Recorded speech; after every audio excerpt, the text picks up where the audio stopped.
Welcome to my video.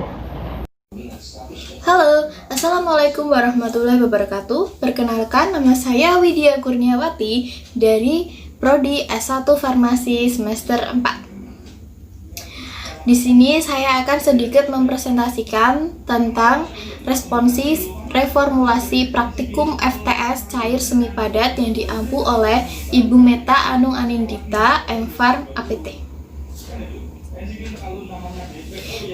Pada responsi kali ini, sediaan yang saya dapatkan yaitu sediaan emulsi. Oke, selanjutnya saya akan menjelaskan sedikit tentang apa sih sediaan emulsi itu. Sediaan emulsi itu menurut Farmakope edisi 4 yaitu sistem dua fase yang salah satu cairannya terdispersi dalam cairan yang lain dalam bentuk tetesan kecil. Terus stabilitas emulsi dapat dipertahankan dengan penambahan zat yang ketiga yaitu emulgator. Nah, untuk tipe emulsi sendiri itu ada dua. Jadi, tipe oil per water atau biasa disebut minyak per air dan tipe water per oil yang biasa disebut air dalam minyak. Nah, di sini aku gunakan formulasi sediaan emulsi dengan tipe oil per water atau minyak dalam air. Kemudian kita masuk ke dalam poin yang pertama, yaitu formulasi baku. Di sini saya ambil dari jurnal dengan judul Optimasi Konsentrasi Pulvis Gummi Arabicum atau PGA sebagai emulgator emulsi ekstrak rimpang kunyit atau kurkuma longa. Dengan penulis yaitu Subagiana dan kawan-kawan. Sedangkan jurnal ini diterbitkan pada tahun 2019. Pada jurnal ini digunakan ada 3 formulasi yaitu dengan konsentrasi PGA yang berbeda, yaitu 20%, 25%, dan 30%. Kemudian pada jurnal dapat diketahui atau dapat disimpulkan bahwa formulasi yang baik itu pada formulasi ketiga dengan konsentrasi PGA 30%.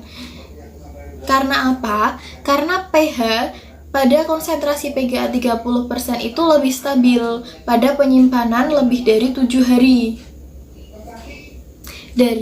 Lebih stabil dari formulasi yang pertama dan kedua dengan PGA konsentrasi 20 dan 25%.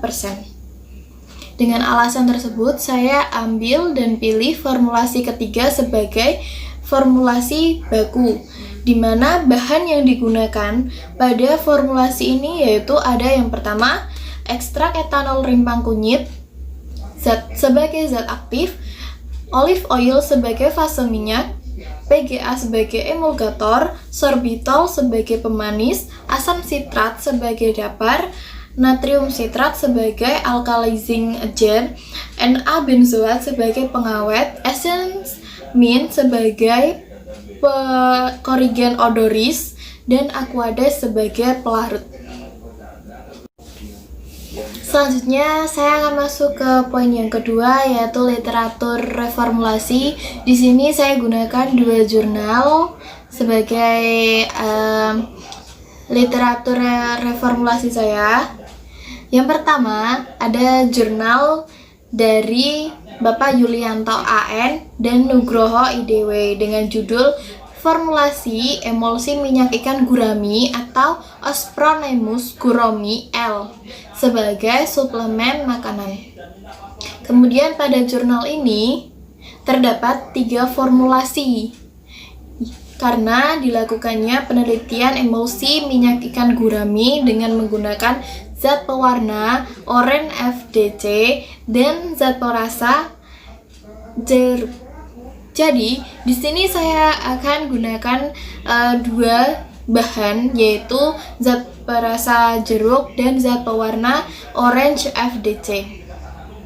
Nah, dari penelitian pada jurnal kali ini dapat disimpulkan bahwa formulasi 1 lebih stabil pada penyimpanan hingga 7 hari dan tidak terjadi pemudaran atau hilangnya rasa pada sediaan emulsi yang diteliti oleh Bapak Yulianto dan Bapak Nugroho tersebut. Sedangkan formulasinya nanti akan saya cantumkan di video ini. Oke, di sini saya akan masuk ke poin yang ketiga, yaitu reformulasi. Nah, pada poin ini saya akan menjelaskan sedikit tentang formulasi yang saya gunakan dari hasil reformulasi sebelumnya, yaitu yang pertama bahannya ekstrak etanol rimpang kunyit, di sini sebagai zat aktif yang saya gunakan dari formulasi baku. Kemudian ada olive oil sebagai fase minyak, dan kemudian santan gum sebagai emulgatornya. Kemudian ada sukrosa sebagai pemanisnya. Dan kemudian ada asam sitrat sebagai dapar. Selanjutnya ada natrium sitrat sebagai alkalizing agent. Nah, kemudian ada Na benzoat sebagai pengawet. Kemudian ada perasa jeruk sebagai korigen saporis. Dan pewarna orange FDG sebagai korigen koloris. Dan aquades sebagai pelarut. Nah, alasan pergantian bahan di sini yang pertama yaitu sukrosa. Saya gunakan sukrosa untuk menggantikan sorbitol karena sukrosa diyakini dapat lebih baik dibandingkan sorbitol, dan sukrosa sendiri mampu membantu dalam viskositas pada emulsi. Ini menurut penjelasan dari Hatning tahun 2011. Kemudian yang kedua ada perasa jeruk atau korigen saporisnya. Pada formulasi baku tidak ada korigen saporisnya. Nah, saya gunakan perasa jeruk untuk menutupi dari rasa ekstrak rimpang kunyitnya sendiri sehingga mendapatkan rasa yang menyenangkan. Karena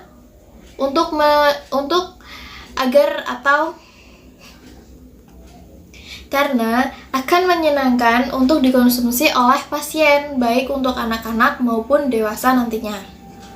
Kemudian yang ketiga ada pewarna FDG. Nah, pewarna FDG digunakan untuk membantu sediaan oral emulsi ini agar lebih menyenangkan dan menarik untuk dikonsumsi pada pelanggan.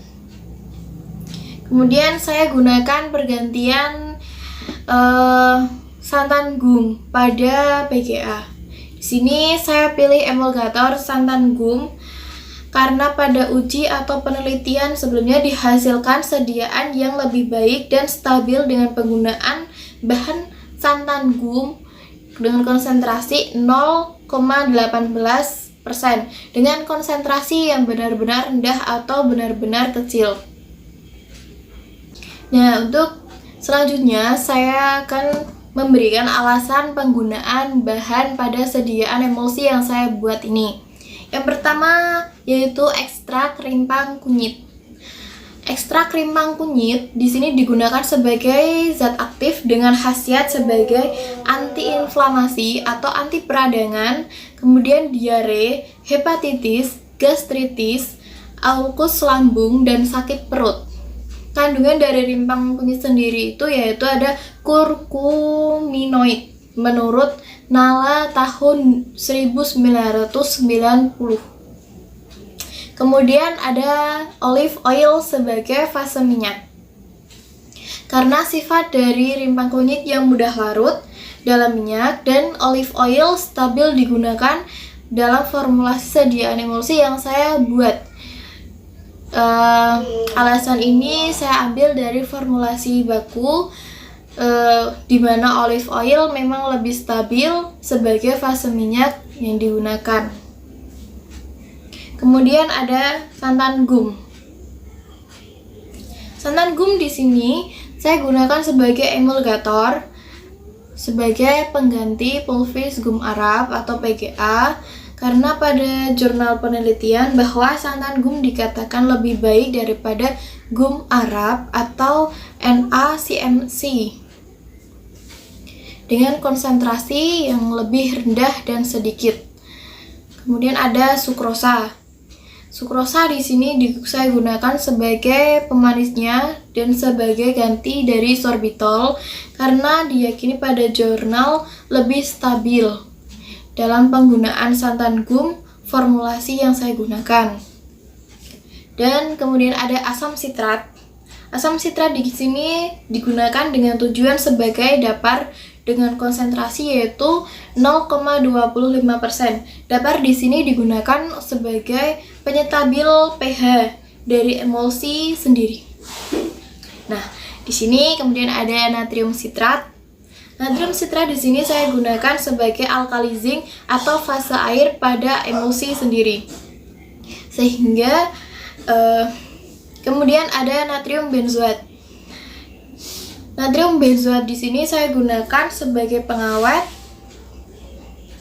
yang dengan konsentrasi 0,1% karena stabil pada jurnal referensi formula baku yang saya gunakan.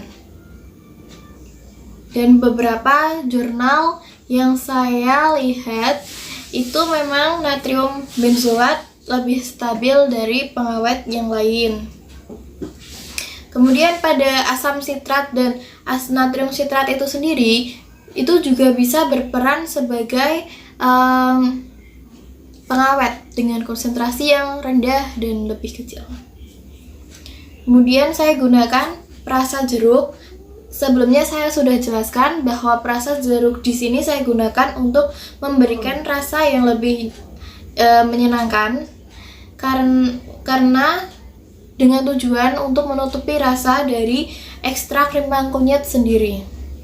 Dan sediaan ini kan ditujukan juga untuk pasien atau anak-anak dan dewasa sehingga mereka bisa lebih menyenangkan atau lebih merasa